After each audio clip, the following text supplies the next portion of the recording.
আসসালামু আলাইকুম ছোট্ট বন্ধুরা, কেমন আছো সবাই? নিশ্চয়ই খুব ভালো আছো। আমিও আলহামদুলিল্লাহ ভালো আছি। আজকে আমরা তৃতীয় শ্রেণীর বাংলা বই নিয়ে আলোচনা করব। আজকে আমাদের তৃতীয় শ্রেণীর প্রথম ক্লাস।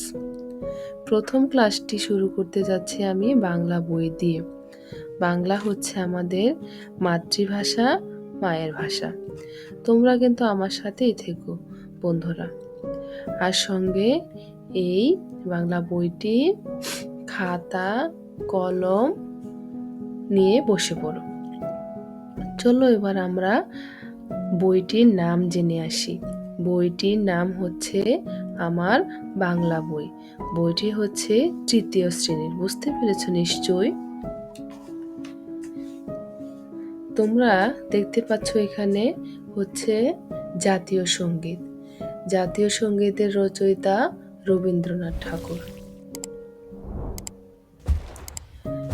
জাতীয় শিক্ষাক্রম ও পাঠ্যপুস্তক বোর্ড কর্তৃক 2013 শিক্ষাবর্ষ থেকে তৃতীয় শ্রেণীর পাঠ্যপুস্তক রূপে নির্ধারিত আমার বাংলা বই তৃতীয় শ্রেণী। সূচিপত্র তোমরা দেখতে পাচ্ছ এখানে হচ্ছে সূচিপত্র।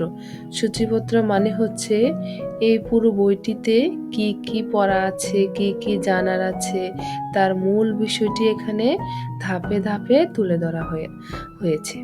এখানে 22টি বিষয় নিয়ে আলোচনা করা হয়েছে। আজকে আমরা শিখব ছবি ও কথা। প্রথম বিষয় ছবি ও কথা। আমাদের বন্ধুরা ঐশী আর উমর এসেছে খালুর বাড়িতে। খালু ওদেরকে তার সবজি ও ফল বাগান দেখাবেন। খালাতো বোন সীমা আপাও আছে সাথে। বাড়ির পাশে সবজি বাগানের এই দিকে আছে লাউ। লাউয়ের মাচায় ঝুলছে লাউ, সবুজ পাতার মধ্যে দুলছে সাদা ফুল। শিমের মাচার উপর শিম, শিমের অপরূপ সৌন্দর্য, সাদা ও বেগুনি ফুল। চড়ুই শালিক মাচার উপর উঠছে। মাচার পাশের বেগুন ক্ষেত ফুলে ভরা। টুনটুনি পাখি ফুলের উপর উঠছে। হলুদ ও সাদা প্রজাপতি আর লাল ফড়িং উড়ি উড়ি করছে। এখানে আমরা দেখতে পাচ্ছি একটা মৌমাছি, বেগুন, টুনটুনি পাখি, প্রজাপতি পাখি, অনেক কিছু। ঐশী আর উমর যেমন অবাক তেমনি খুশি। খালু বললেন, পাখিরা শস্যদানা ও কীটপতঙ্গ খায়, অনেক পাখি আবার মধু ভালোবাসে।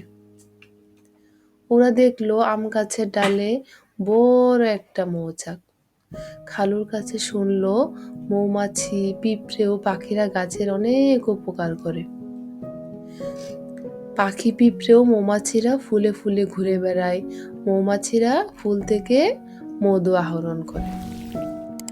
আম গাছ দেখিয়ে খালু বললেন, এখন গাছে মুকুল হয়েছে, কিছুদিন পরে এগুলো আমের গুটিতে পরিণত হবে।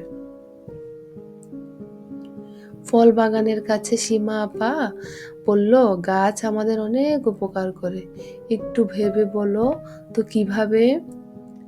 ঐশী খুশিতে হাততালি দিল, বলল, আমি জানি, আমরা তো গাছ থেকে কত রকমের খাবার পাই, খড়ি আর কাঠও পাই। খালু বললেন, ঠিক আছে, তবে গাছ আমাদের বেশি উপকার করে অক্সিজেন দিয়ে। অক্সিজেন ছাড়া আমরা বাঁচতে পারি না। ওরা সবাই বাগানের দিকে তাকালো, দেখলো বাতাসে গাছের ডাল দুলছে, পাখি মৌমাছি উঠছে ও ফুল বসছে। সবাই যেন সবার কত আপনজন। ছবি দেখি, ছবি নিয়ে ভাবি, বাক্য বলি ও খাতায় লিখি। ছোট্ট সোনামণিরা, তোমরা দেখো এখানে 3টা ছবিতে কি কি দেয়া আছে, এটা নিয়ে ভাবো এবং ভাবো তো, দেখো তো এখানে কি দেয়া আছে এবং ছবি দিয়ে দেখো। ও বাক্য বলি, এখান থেকে তোমরা কি কি দেখতে পাচ্ছ তা তোমাদের খাতায় লিখো এবং আমাদের কমেন্ট সেকশনে জানাও। এখানে আমরা প্রথম ছবিতে দেখতে পাচ্ছি একটা বিল, বিলে অনেকগুলো শাপলা ফুল ফুটে আছে। সুন্দর সুন্দর প্রাকৃতিক দৃশ্য, দেখতে খুবই সুন্দর। দ্বিতীয় ছবিতে আমরা দেখতে পাচ্ছি একটা বালক এবং বালিকা নৌকা দিয়ে ওরা শাপলা তুলছে, অনেক শাপলা ওদের নৌকায়। তারপরে তৃতীয় ছবিতে আমরা কি দেখতে পাচ্ছি, একটা সুন্দর প্রাকৃতিক মনোরম পরিবেশ, একটা নৌকা, নদী দেখছে বাচ্চারা বসে বসে বসে বসে, তারপরে ছুটোছুটি করছে ওরা, আকাশ। এখন ছোট সোনামণিরা এই ছবিগুলো থেকে তোমরা ভাবো এবং কি কি দেখতে পাচ্ছ তা খাতায় লিখো এবং কমেন্ট সেকশনে আমাদেরকে জানাও। আজকের মতো এখানেই আমাদের ভিডিও শেষ করছি। সবাইকে ধন্যবাদ, ভালো থেকো তোমরা। আর আমাদের চ্যানেলটিকে লাইক, কমেন্ট, শেয়ার করতে ভুলবা না। আল্লাহ হাফেজ।